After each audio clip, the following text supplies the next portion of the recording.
अस्सलाम वालेकुम class 10th। I am your teacher Fatima.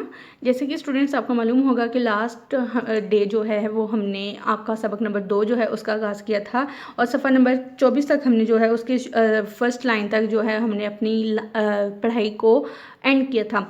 आज हम सफ़ा नंबर 24 से ही अपनी पढ़ाई का आगाज़ करेंगे। यहाँ पे स्टूडेंट्स आपको एक दफ़ा रिव्यू करवाती चलूँगी। कल हमने क्या पढ़ा था?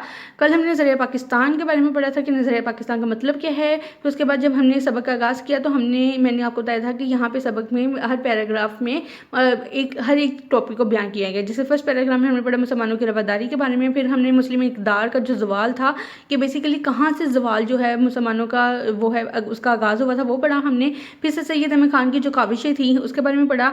उसके बाद हमने पेज नंबर 23 पे पढ़ा कि हिंदू और अंग्रेज़ों को जो मुसलमानों के साथ दुश्मनी थी और वो किस तरह अपनी दुश्मनी का जो है वो ज़ाहिर करवाया करते थे, वो हमने चीज़ पढ़ी।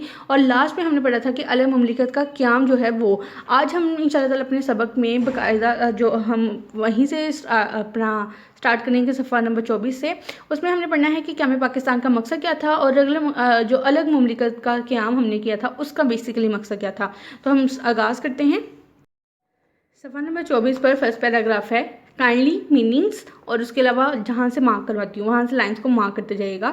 यहाँ ये समझ लेना ज़रूरी है कि दुनिया में कौमियत की दो बुनियादें हैं। मार्क कर इस लाइन को। दुनिया में कौमियत की तश्कील की दो बुनियादें हैं, एक वो जो मगरबी मुफक्किरीन ने कायम की है और दूसरी वो जो रसूल मकबूल सल्लल्लाहु अलैहि वसल्लम की कायम की हुई है। अहले मगरिब ने ख़ानदानी, नस्ली और कबायली बुनियादों में ज़रा वसत पैदा करके कौमियत की बुनियादी जोग्राफी हदूद पर इस्तवार की और कहा कि कौम वतन से बनती है। मार्क कर इस लाइन को कि कौम किससे बनती है। इस नज़रिए की वजह से दुनिया के इंसानों के दरमियान तबाही का जो दरवाज़ा खुला वो दो आलमी जंगों के होने से बखूबी जाहिर है। ये वतनी कौमियत ही की बुनियाद पर लड़ी गई थी और वतनी कौमियत जनूबी एशिया के तहफ़्फ़ुज़ के मुसलमानों को तहफ़्फ़ुज़ देने में तो बिल्कुल ही नाकाम थी, क्योंकि जनूबी एशिया के मुसलमान इस नज़रिए के तहत एक मजबूर अक़लियत बन जाते।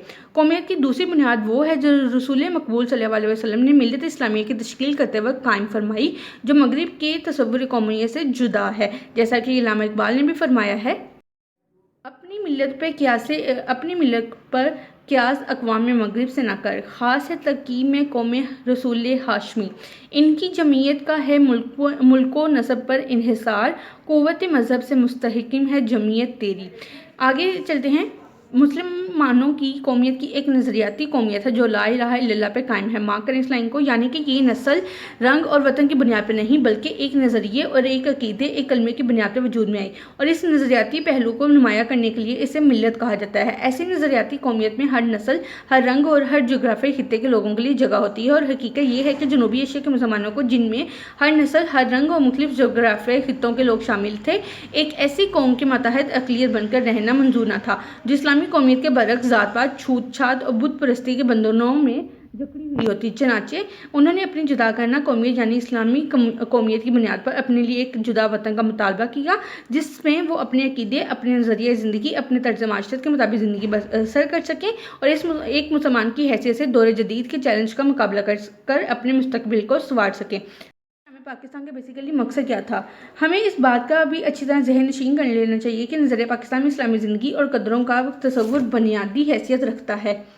अखुवत, मसावात, दयानत, खुदा तरसी, इंसानी हमदर्दी और अज़मत किरदार के बगैर नज़रिया पाकिस्तान को फ़रोग़ नहीं हो सकता। नज़रिया पाकिस्तान का मकसद महज एक हुकूमत कायम करना नहीं बल्कि उनके मुसलमानों की हुकूमतें एशिया और अफ्रीका में पहले से मौजूद थीं। नज़रिया पाकिस्तान का मकसद इस्लामी उसूलों की तरवीज और इरशाद और अहले आलम के लिए मिसाली ममलिकत का नमूना फ़राहम करना है। पाकिस्तान कायम करने का फ़ैसला हिंदुओं को बहुत नागवार गुजरा था। उन्होंने पूरी कोशिश की कि ये ममलिकत कायम ना होने पाए। इनके पास दौलत और ताकत ही जनूबी एशिया में इनकी अक्सरियत थी, लेकिन चूँकि क़याम पाकिस्तान का मुतालबा हक़ और इंसाफ पर मबनी था, इसलिए हुकूमत बरतानिया को मजबूर होना पड़ा और कायदे-ए-आज़म मोहम्मद अली जिन्ना की पुरखुलूस क़यादत, मुसलमानों के यकीन, इत्तेहाद और अमले पहम की वजह से, अमले पहम क्या, मुसलसल मेहनत की वजह से पाकिस्तान 14 अगस्त 1947 को मर्ज वजूद में आया। मर्ज वजूद में आया यानी कि दुनिया के नक्शे पर उभरा या कायम हुआ। पाकिस्तान ने अपने क़याम से अब तक बड़ी तरक्की की है और इसका शुमार दुनिया के अहम मुल्कों में होता है। अगर हम ये चाहते हैं कि पाकिस्तान और ज़्यादा तरक्की करे और हमेशा तरक्की करे तो हमें नज़रिया पाकिस्तान को हर बार पेश नज़र रखना पड़ेगा। इसकी बदौलत हम पाकिस्तान को ज़्यादा मुस्तहकम और शानदार बना सकते हैं।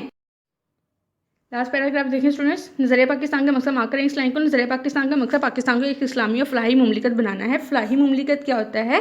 ऐसी मुमलिकत जहाँ पे हर सहूलत जो है वो मुहैया हो। हमें ऐसा कोई कदम नहीं उठाना चाहिए जिसकी वजह से खुदा और इसके रसूल सल्लल्लाहु अलैहि वसल्लम के सामने शर्मिंदा होना पड़े। हमारा जीना और हमारा पाकिस्तान के लिए होना चाहिए, कौमी मुफाद के लिए सामने ज़ाती मुफाद। मुफाद क्या है? फ़ायदा। कौमी मुफाद के सामने ज़ाती मुफाद को दिल से निकाल देना चाहिए। हर किस्म की ग्रोहबंदी यानी कि जमात कायम करना, हर किस्म की ग्रोहबंदी से बलातर होकर यानी कि ऊंचा होकर तमाम पाकिस्तानियों की फलाह बहबूद की कोशिश करना, नज़र पाकिस्तान को फ़रोग देना है। फ़रोग क्या है? तरक्की देना। अगर हमने नज़र पाकिस्तान को पेश नज़र रखा और अपनी सीरत और किरदार को इसके मुताबिक ढालने की कोशिश की तो दुनिया की दूसरी कौमों में भी हमें इम्तियाज़ हासिल होगा और हम इस्लामी असूलों की रोशनी में पाकिस्तान को तवाना, मुस्तहकम यानी कि मजबूत, शानदार और पुरअज़मत बनाने में पूरी तरह कामयाब होंगे इंशाअल्लाह ताला। पुरअज़मत यानी कि शान शौकत वाला बनाने में। ठीक है स्टूडेंट्स, ये था हमारा नज़रिया पाकिस्तान। अब हमने आपकी एक्सरसाइज का आगाज़ करना है। आप अपनी एक्सरसाइज देखिए, मश्क जो है सवाल नंबर 1 है कि सवालात के मुख्तसर जवाबात दें।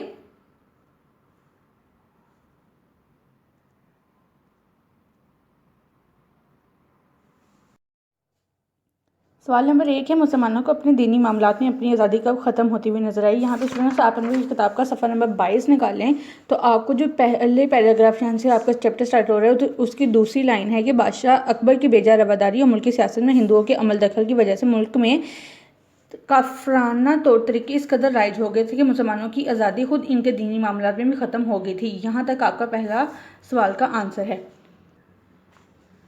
सवाल नंबर 2 है कि सुल्तान टीपू अपनी जदोजहद में कामयाब क्यों ना हो सका। यहाँ पे वापस आप सफ़र नंबर 22 पर आएँ तो आपको फर्स्ट पैराग्राफ जो है उसी की सेकंड लास्ट लाइन आपको नज़र आ रही होगी। चनाचा मैसूर के, ठीक है, थर्ड लास्ट लाइन है। चनाचा मैसूर के, यहाँ से आप स्टार्ट करेंगे। मैसूर के सुल्तान हैदर अली और इसके बेटे सुल्तान टीपू ने ना सिर्फ हिंदुओं और अंग्रेज़ों का मुकाबला किया बल्कि अफगानिस्तान, तुर्की और फिर फ्रांस को भी अपने साथ शामिल करने की कोशिश की, लेकिन मुल्क के दूसरे सरदारों ने साथ नहीं दिया और इन्हें कामयाबी हासिल ना हो सकी। यहाँ तक आपका सवाल नंबर 2 का आंसर है। सवाल नंबर 3 है कि तहरीक खिलाफत क्यों शुरू की गई। तहरीक खिलाफत जो है मैं आंसर बोल रही हूँ, आप लोग काइंडली सुन लीजिए कि हिंदुस्तान के मुसलमानों ने तुर्की में खिलाफत के तहफ़्फ़ुज़ के लिए और हजाज़ मुक़द्दस में मकामात मुक़द्दसा की हिफाजत के लिए तहरीक खिलाफत चलाई। अली बरादरान इस तहरीक के रूहे रवा थे। ठीक हो गया स्टूडेंट्स। सवाल नंबर 4 है कि इल्लामा इक़बाल ने मुसलमानों के लिए अलग वतन का मुतालबा कब और कहाँ किया। इल्लामा इक़बाल ने 1930 में इलाहाबाद के मुकाम पर मुस्लिम लीगी इजलास में मुसलमानों के लिए अलग वतन का मुतालबा किया। सवाल नंबर 5 है कि अहले मगरिब ने कौमियत की बुनियाद किस पर रखी। तो ये इसका आंसर आप लोग निकालें, सफ़ा नंबर 24 पर आएँ। सेकंड जो फर्स्ट पैराग्राफ बनता है आपका उसकी सेकंड लाइन है कि अहले मगरिब में, यहाँ पे स्टूडेंट्स आपको नजर आ रहा होगा, अहले मगरिब ने ख़ानदानी, नस्ली और कबायली बुनियादों में ज़रा वसत पैदा करके कौमियत की बुनियादें जोग्राफी हदूद पर इस्तवार की और कहा कि कौम वतन से बनती है। ये आपका सवाल नंबर 5 का आंसर है। उसके बाद है आपका सवाल नंबर 6, नज़रिया पाकिस्तान का मकसद क्या है। तो नज़रिया पाकिस्तान का मकसद क्या था स्टूडेंट्स।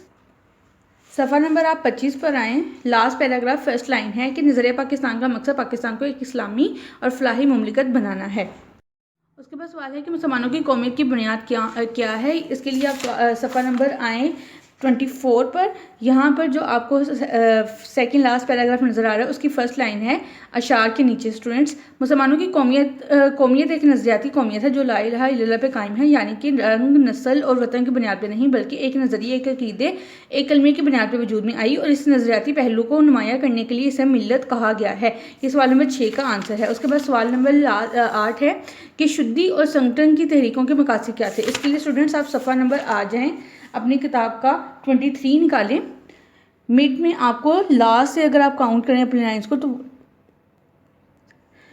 लास्ट जो 8 लाइन बनती है, लास्ट से अगर काउंट करें तो 8 लाइन बनती है कि हिंदुओं ने मुसलमानों को, यहाँ पे आपको नज़र आ रही होगी आपकी बुक पर, कि हिंदुओं ने मुसलमानों को हिंदू बनाने के लिए शुद्धि की तहरीक शुरू की और इनको ख़त्म करने के लिए संगठन की तहरीक शुरू की। ये आपका सवाल नंबर 8 का आंसर था। तो स्टूडेंट ये थे आपके सवाल जिनको आप नोट डाउन कर लीजिएगा, ये अच्छे से याद कर लीजिएगा। आगे स्टूडेंट सवाल नंबर 3 है आपका, सबक का खुलासा अपने अल्फाज में तहरीर करें। अब आपने जो कि सबक पूरा पढ़ लिया तो आप उसका खुलासा अच्छे से तहरीर कर सकते हैं। सबक के मतन के पेश नज़र 10 में से दुरुस्त जवाब पर निशान लगाएं। सबक के मुसन्निफ़ का नाम क्या था। डॉक्टर गुलाम मुस्तफ़ा खान, सेकंड ऑप्शन ठीक हो गया।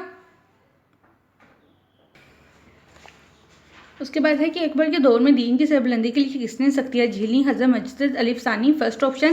सैयद अहमद बरेलवी और शाह इस्माइल कब शहीद हुए? Second option. 1831 में। कांग्रेस कब कायम हुई? First option. 1885 में। मुस्लिम लीग किसने कायम की?